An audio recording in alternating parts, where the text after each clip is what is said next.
Silakan, ada lagi.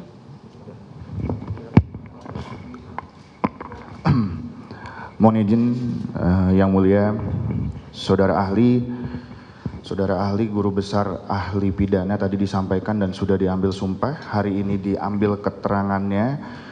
Kalau berdasarkan sumpah tadi berdasarkan pendapat dan keahliannya. Saudara ahli juga tadi sudah menyampaikan keahlian saudara ahli adalah di bidang ahli pidana dan acara pidana.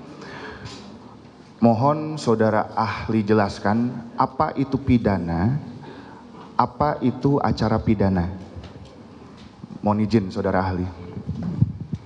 Baik, mohon izin yang mulia. Jadi sebenarnya pidana dengan hukum pidana berbeda. Ya, pidana itu berkaitan dengan sel-sel pemidanaan. Ya, kalau bisa saudara baca itu di dalam pasal 10 KUHP. Kalau hukum pidana itu memang kita bedakan ke dalam dua, yaitu hukum pidana material dan hukum pidana formil. Hukum pidana material berkaitan dengan hukum yang diatur dalam beberapa ketentuan peraturan perundang-undangan, bisa di KUHP, di luar KUHP. Di luar KUHP itu bisa dibedakan ke dalam dua lagi, yaitu yang khusus yang kemudian mengatur tentang tindak pidana khusus dan juga tindak pidana yang di luar khusus tadi. Ada juga yang dimuat di dalam undang-undang yang sifatnya administratif tapi memuat tentang ketentuan pidana. Itu hukum pidana material. Nah, inti hukum pidana material itu adalah hukum yang mengatur tentang aturan yang melarang satu perbuatan itu dan kemudian diberikan sanksi pidananya. Sedangkan hukum pidana formil itu adalah hukum acara pidana atau bagaimana cara menegakkan hukum pidana material itu. Itu adalah hukum acara pidana diatur dalam berbagai ketentuan peraturan perundang-undangan yang salah satunya ada di KUHP maupun di peraturan perundang-undangan yang lainnya yang tadi sudah saya sebutkan. Demikian yang mulia. Terima kasih saudara ahli. Kemudian berlanjut saudara ahli, berdasarkan Undang-Undang Dasar 45, Pasal 1 negara Indonesia adalah negara hukum. Mohon izin kami bacakan. Kemudian secara umum, secara lebih lanjut di Pasal 24-nya Undang-Undang 45 mengatur tentang kekuasaan kehakiman, yang mana isinya adalah kekuasaan kehakiman adalah kekuasaan negara yang merdeka untuk menyelenggarakan peradilan guna menegakkan hukum dan keadilan. Ruang lingkupnya secara spesifik diatur di Undang-Undang Kekuasaan Kehakiman, yang mana di dalamnya ada lingkup peradilan umum, agama, militer, tata usaha negara, dan Mahkamah Konstitusi. Untuk yang tadi saudara jelaskan, hukum pidana dan hukum acara pidana masuk ke ruang lingkup yang mana? Apakah peradilan umum, apakah peradilan tata usaha negara, ataukah peradilan agama, ataukah bisa saling mencampuri antara satu peradilan dengan peradilan lainnya? Mohon izin. Mohon izin yang mulia, kalau hukum pidana itu bisa di peradilan umum dan juga di peradilan militer juga ada pidananya. Demikian yang mulia jawaban saya. Baik, terima kasih. Berarti tadi saudara sudah menyampaikan bahwa berbicara tentang hukum pidana adalah esensinya mengatur tentang hal-hal yang dilarang dan diancam dengan sanksi pidana. Bagaimana pada akhirnya seseorang itu kemudian bisa diadili? Maksud saya, siapa yang berhak mengadili? Di kita dikenal di dalam sistem peradilan pidana kita ada yang namanya Polri sebagai penyidik, ada yang namanya kejaksaan sebagai penuntut umum, ada yang namanya lembaga peradilan itu dengan putusannya mengadili.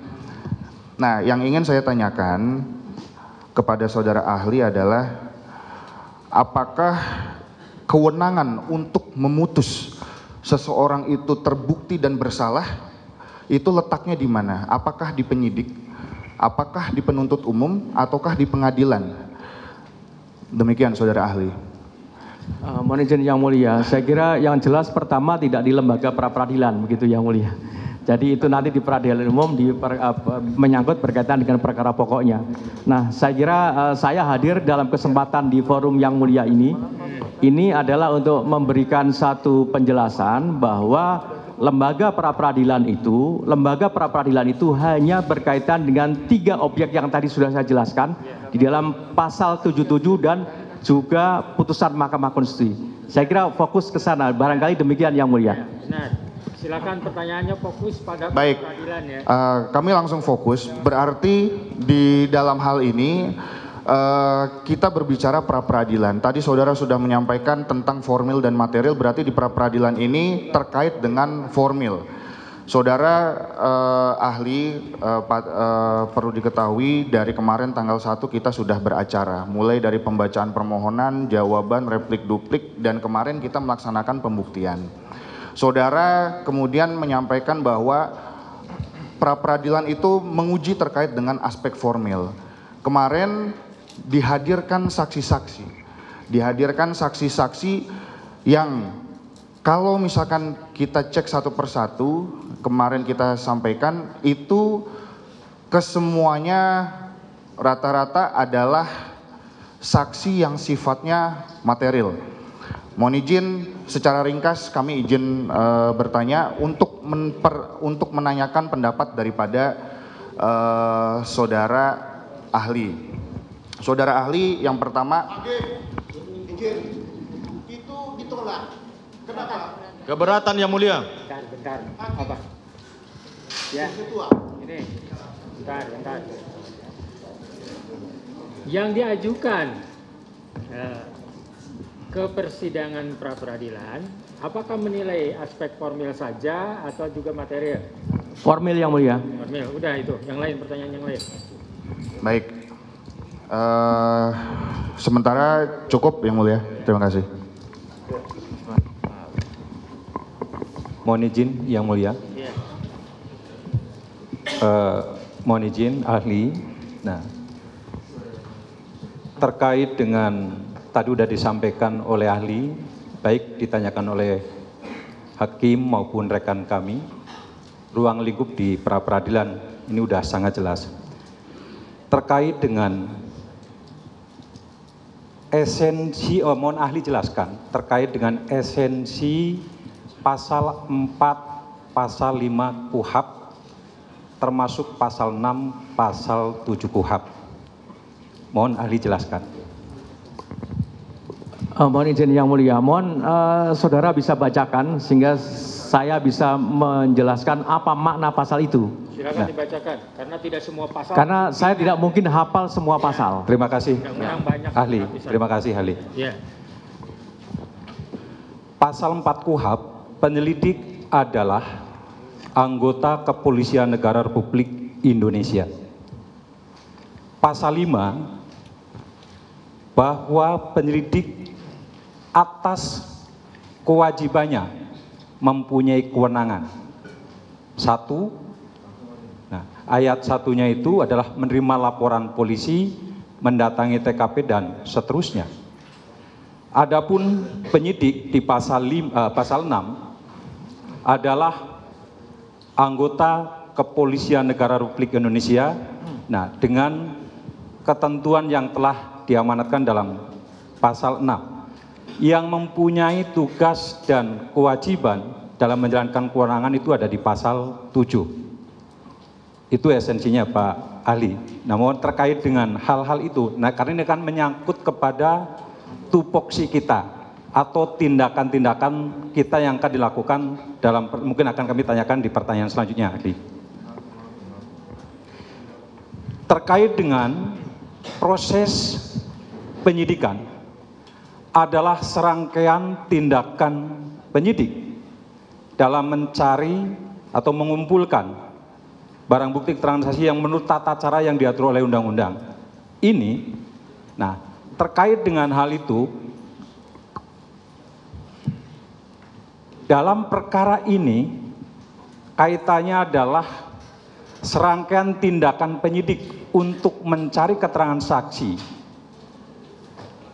atau alat bukti atau bukti permulaan. Ini kaitannya dengan putusan pengadilan baik di tingkat pertama maupun sampai dengan kasasi. Tadi ahli sudah menjelaskan itu masuk dalam kategori alat bukti surat sebagaimana 187 KUHP. Itu dokumennya. Yang kami tanyakan, apakah isi dari dokumen tersebut itu juga dapat dijadikan sebagai alat bukti petunjuk? Mohon izin dijelaskan. Mohon izin Yang Mulia, jadi memang Pak tadi yang ditanya sebenarnya intinya yang terakhir Yang Mulia. Ya, Intinya yang terakhir harus. Tapi saya cuma izin perlu menjelaskan Yang Mulia. Tadi saya tegaskan kembali esensi, saya berdasarkan tapi yang pasal-pasal yang saudara bacakan tadi, esensi dari penyelidikan itu adalah untuk memastikan bahwa suatu peristiwa hukum itu adalah suatu peristiwa pidana ataukah tidak. Nah, tentu ini mendasarkan pada bukti permulaan yang cukup. Nah, setelah kemudian pasti, baru kemudian ditingkatkan dalam tahap penyidikan. Esensi penyidikan itu apa? Esensinya adalah ada dua. Yang tadi melalui serangkaian tindakan dan seterusnya itu adalah merupakan hak subjektif dari penyidik atau sesuai dengan kewenangannya untuk mencari alat bukti atau mencari dan menemukan alat bukti. Dan dengan minimal 2 alat bukti tadi, maka baru ditetapkan tersangkanya. Jadi ada 2 hal itu, yaitu penyidik ini adalah tugasnya sesuai dengan kewenangannya yang diberikan menurut ketentuan peraturan undangan adalah untuk mencari menemukan alat bukti dan dengan minimal 2 alat bukti tadi menetapkan tersangkanya.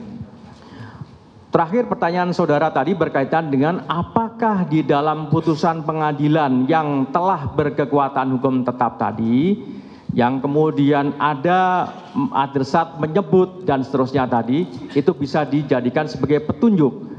Tadi saya sampaikan kepada Yang Mulia, sebenarnya Yang Mulia Hakim tadi sudah menjelaskan dari awal itu.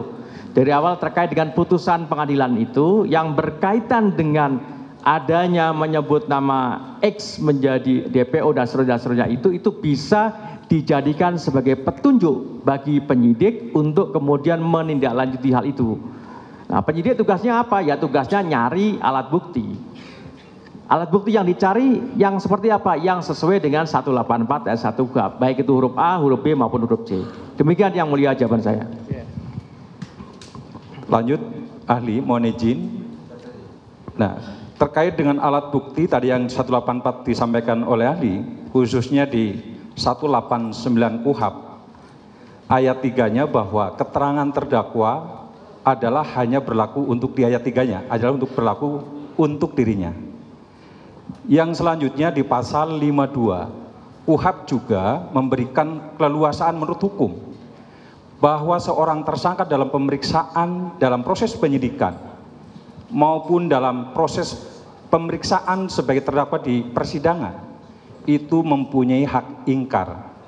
Nah, dengan tidak mengakuinya seorang tersangka dalam proses penyidikan, khususnya di kami ini, namun demikian kami telah mendapatkan 2 alat bukti minimal yang sebagaimana tadi ahli sampaikan. Apakah dapat, nah, subjek hukum ditetapkan sebagai tersangka? Ini untuk penegasannya, mohon izin. Ya. Jadi mohon izin Yang Mulia, kalau alat bukti yang keterangan terdakwa itu nanti pada waktu pemeriksaan dalam perkara pokoknya. Ya, perkara pokoknya. Nah, dalam tahapan penyidikan itu ada 3 tadi yang saya sampaikan, yaitu keterangan saksi, kemudian keterangan ahli, kemudian alat bukti surat. Selama penyidik menemukan 2 dari 3 yang tadi saya sampaikan di dalam 184 ayat 1 KUHP, maka penetapan tersangka adalah sah secara hukum. Demikian Yang Mulia. Silakan ada. Saya kira cukup Yang Mulia. Cukup ini? Ya, benar? cukup. Ya. Kalau gitu ke